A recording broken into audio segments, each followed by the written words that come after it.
La progressive primaire, c'est insidieuse, elle s'installe dans ta vie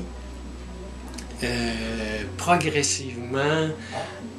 C'est tout ténu, tout petit au début, puis elle vient te chercher aussi, je pense, beaucoup au niveau psychologique, parce que pendant longtemps, tu te demandes ce que tu as. 85% des malades sont des gens qui ont la forme rémitante. Alors, pour des gens comme moi qui a la forme progressive primaire, c'est un peu embêtant parce que là, nous, on se retrouve dans une catégorie un peu particulière. Là, on se retrouve avec une maladie qui s'installe insidieusement, très, très tranquillement, sans poussée apparente. Et ce qu'il y a de déprimant là-dedans, je dirais, c'est effectivement le fait qu'il n'y a pas de retour possible ou il n'y a pas de période où tu vas mieux ou ceci. Non, c'est tranquillement, ça s'en vient. Puis c'est inéluctable.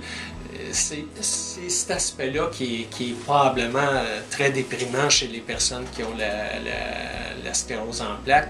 C'est le fait qu'il n'y a pas de médication, hein? Il n'y a pas de traitement. Pour faire une histoire courte, je n'ai plus d'équilibre.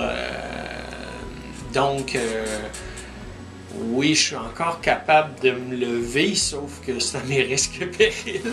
L'équilibre, qui est en totale perdition, mais aussi pour des questions de fatigue, parce que ça, c'est l'autre affaire avec la sclérose en plaques que tout le monde connaît. J'imagine tous les gens qui ont la sclérose en plaques, y compris la forme rémitante, ont des problèmes de fatigabilité qui sont importants.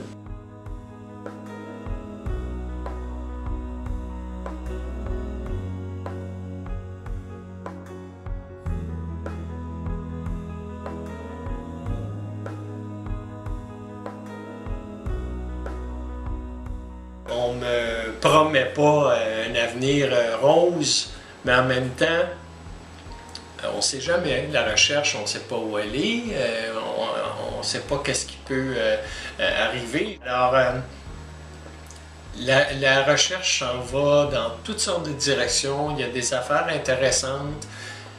Il y a des affaires moins intéressantes, là. Il faut faire attention au charlatanisme là-dedans, là, je dirais. Moi, c'est plus... J'ai confiance que la recherche médicale va apporter quelque chose, mais en même temps, continuons à être ce qu'on est, continuons à vivre. C'est de pas perdre ses rêves, de ne pas perdre sa volonté de combattre, de ne pas perdre ce qu'on est. Parce qu'on reste des personnes qui pouvons agir, qui pouvons faire des améliorations à la société. Là, on est capable de faire des choses.